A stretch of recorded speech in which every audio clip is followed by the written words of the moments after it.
Hello दोस्तों, नमस्कार। आपका हमारे निर्माण अकेडमी यूट्यूब चैनल में स्वागत है। जैसे कि आप सभी को पता है कि हम गुप्त वंश देख रहे हैं। गुप्त वंश में हमने देखा था कि उसके संस्थापक श्री गुप्त थे। उसके बाद हमारे कौन आते हैं? घटोत्कच। घटोत्कच के बाद आते हैं चंद्रगुप्त प्रथम। उसके बाद हमने कल देखा था समुद्रगुप्त के बारे में। आज हम उसके आगे देखेंगे। गुप्त वंश हमें देखना है। समुद्रगुप्त के बाद उनके दो पुत्र आते हैं, जो कि रामगुप्त और दूसरा चंद्रगुप्त सेकंड। इनके बारे में आज हम देखेंगे। हम क्या देख रहे हैं? गुप्त वंश। गुप्त वंश हमने समुद्रगुप्त के बारे में देख लिया था। इसे धरणी वंश भी कहा जाता है और इसका जो घोड़ा था तीनों समुद्र का पानी पी सकता था। और इसने इसे भारत का नेपोलियन भी कहा जाता है, कविराज भी कहा जाता है। और इसे जो है सैनिक वेशभूषा में सिक्कों में दिखाया गया है। और इसके समय मयूर शासन के जो है सिक्के चलते थे। अब हम देखेंगे इनके जो अगला शासक जो आता है रामगुप्त और चंद्रगुप्त सेकंड। इनके जो पुत्र थे, इनके पुत्र कौन थे? रामगुप्त और समुद्रगुप्त। रामगुप्त और समुद्रगुप्त। रामगुप्त और चंद्रगुप्त सेकंड।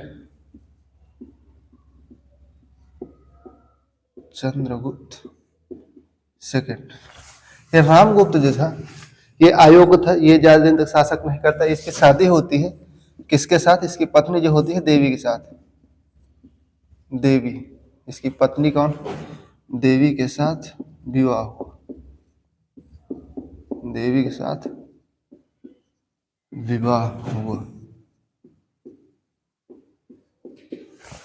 देवी के साथ किसका विवाह होता है? रामगुप्त का होता है।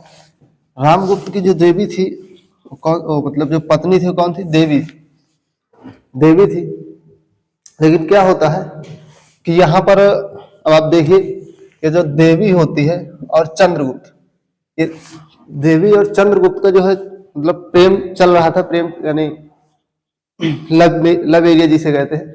तो देवी और चंद्रगुप्त का चल रहा था। तो क्या किया? देवी और चंद्रगुप्त मिलकर रामगुप्त को मार देते हैं। इसका हमें उल्लेख कहां से मिलता है?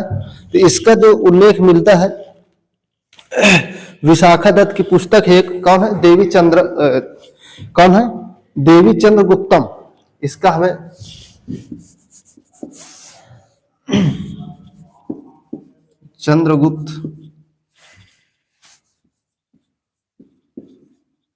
चंद्रगुप्त सेकंड तथा और चंद्रगुप्त सेकंड और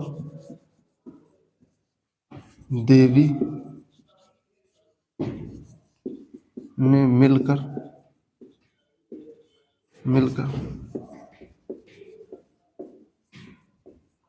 रामगुप्त को मार दिया। इसका हमें साक्ष्य यानी ये हमें कहां से देखने को मिलता है? ये मिलता है देवी चंद्रगुप्तम के नाम से। इसके लेखक कौन है? इसके लेखक है विशाखा दत्त। विशाखा दत्त की जो पुस्तक है इसकी जानकारी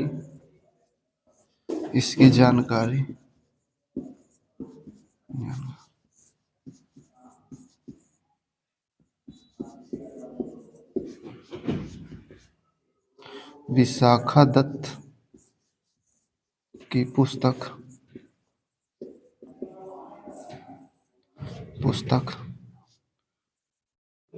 देवी चंद्रगुप्तम।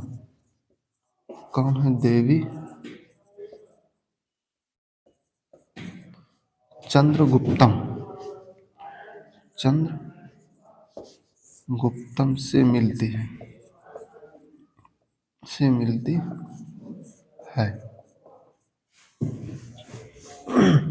तो ये हमें जानकारी कहाँ से मिलती है? यह मिलती है विशाखा दत्त की जो पुस्तक है। कौन से? देवी चंद्रगुप्तम। इससे हमें जानकारी क्या मिलती है कि चंद्रगुप्त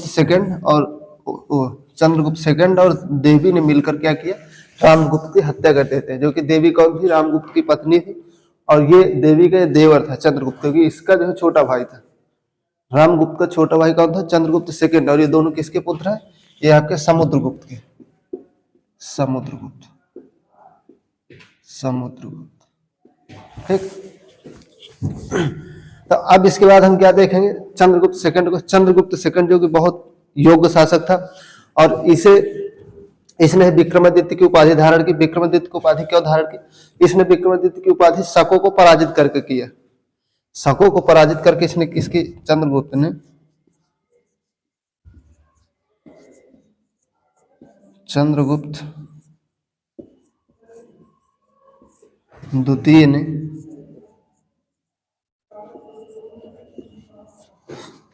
शकों को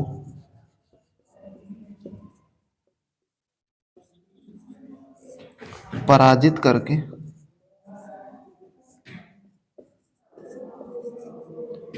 विक्रमादित्य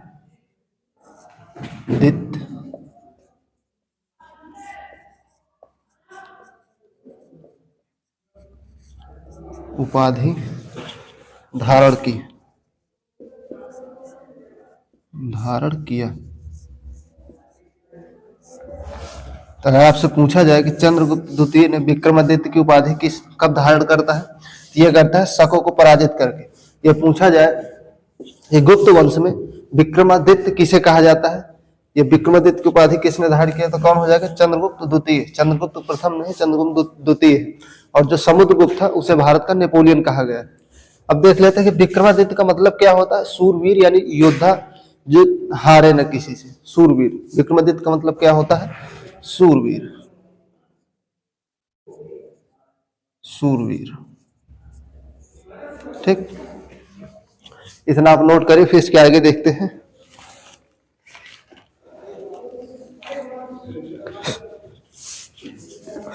और देखिए विक्रमादित्य सर्वप्रथम कौन, यानी कि शुरुआत कौन करता है विक्रमादित्य की? विक्रमादित्य की जो उपाधि होती है वो आपके मालवा के शासक ने मथुरा के शकों को पराजित करके विक्रमादित्य की उपाधि धारण की थी। और उसी ने विक्रम संवत शुरुआत किया था 57 ईसा पूर्व। तो वहां से स्टार्टिंग होती है। और कुल इतिहास में कितने जो है विक्रमादित्य की उपाधि धारण करते हैं लोग? 14 लोगों ने धारण किया।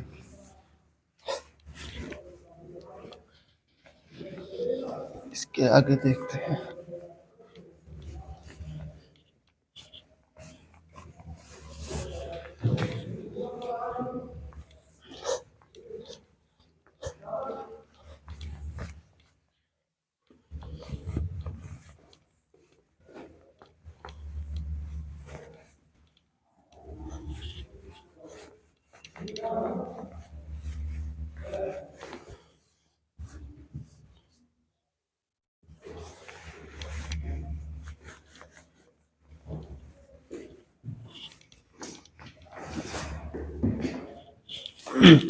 अगला पॉइंट हम देखते हैं।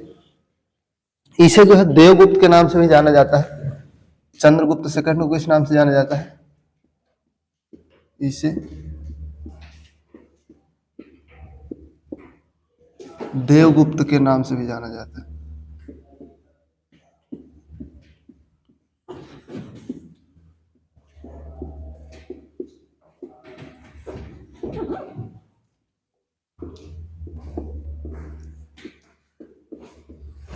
इसे देवगुप्त के नाम से किसे जाना जाता है? चंद्रगुप्त सेकंड को जाना जाता है। अगला हम देखते हैं इसके बारे में।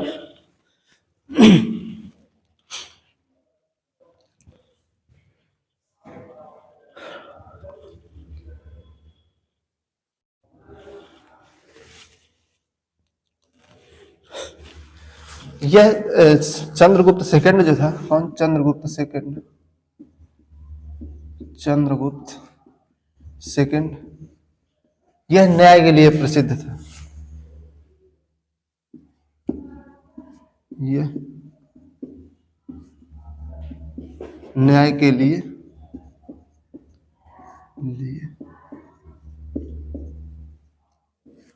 प्रसिद्ध था।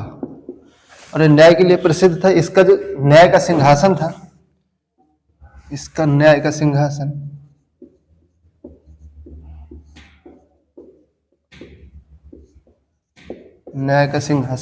किसका था? वो पत्थर का था, काले पत्थर का। इसके न्याय का सिंहासन कैसा था? पत्थर का था। इसका न्याय का सिंहासन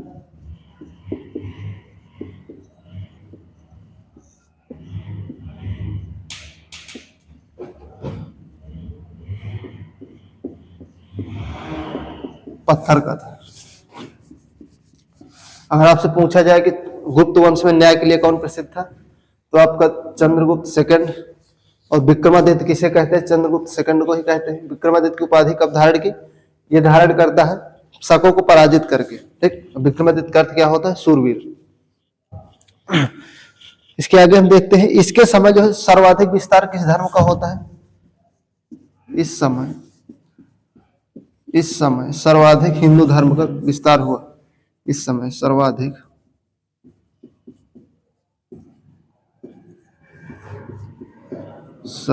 विस्तार हिंदू धर्म का हुआ। तो इस समय सर्वाधिक विस्तार किस धर्म का होता है? हिंदू धर्म का होता है। इसने चांदी के सिक्के चलवाए थे। इसने जो चांदी के सिक्के चलवाए थे, इसने चांदी के सिक्के चलवाए। और सिक्कों पर बीड़ा बजाते हुए किसे प्रदर्शित किया गया है? तो आपका समुद्रगुप्त हो जाएंगे। कौन हो जाएंगे? समुद्रगुप्त।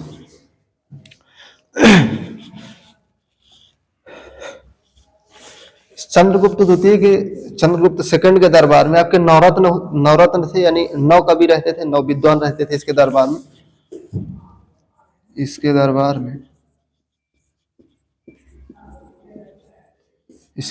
में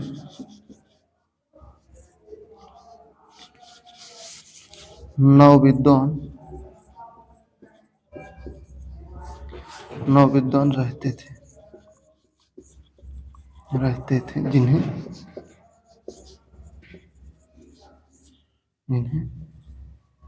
नवरत्न क्या कहा जाता है? नवरत्न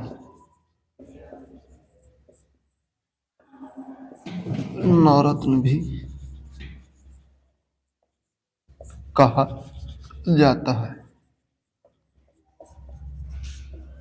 अगर आपसे पूछा जाए कि नवरत्न किसके दरबार में रहते थे, तो आपको हो जाएगा चंद्रगुप्त सेकंड के।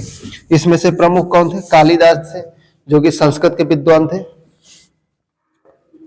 प्रमुख कालिदास ये कौन थे? संस्कृत के विद्वान है, संस्कृत के लेखक।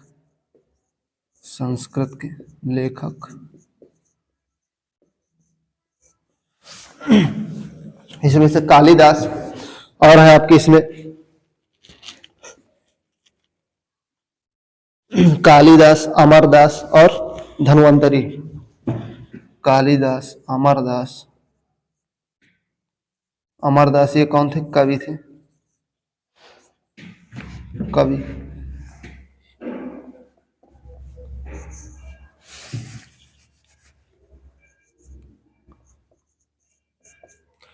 धन्वंतरी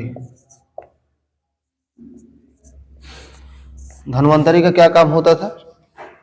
वो जड़ी बूटी यानी दवाई वाई का, डॉक्टरी का काम करते थे उस समय की। डॉक्टरी यानी कि आयुर्वेदाचार होते थे। तो हमने क्या देखा चंद्रगुप्त सेकंड के बारे में? इसे देवगुप्त भी कहा जाता है, इसे विक्रमादित्य भी कहा जाता है। और ये न्याय के लिए प्रसिद्ध है। इसका जो न्याय का सिंहासन था वो पत्थर का था। और फिर हमने देखा इस समय सर्वाधिक विस्तार हिंदू धर्म का होता है। इसने चांदी के सिक्के चलवाए और इसके दरबार में 9 विद्वान रहते थे, जिन्हें हम नवरत्न भी कहते हैं। उसमें से प्रमुख आपके कालिदास, जो कि संस्कृत के विद्वान थे। फिर अमरदास कवि थे, धन्वंतरी जो कि आयुर्वेदाचार थे। आगे हम देखते हैं इसी के समय चीनी यात्री एक आता है। कौन आता है? चीनी यात्री आता है, जिसका क्या नाम है? फाह्यान आता है। फाह्यान चीनी यात्री आता है और यह अपनी एक पुस्तक यानी यात्रा पुस्तक लिखता है, जिसका क्या नाम है? फोक यूकी।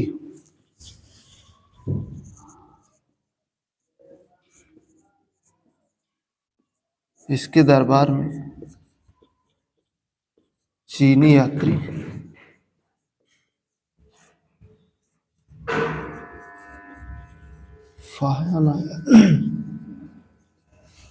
फाह्यान ने क्या लिखा?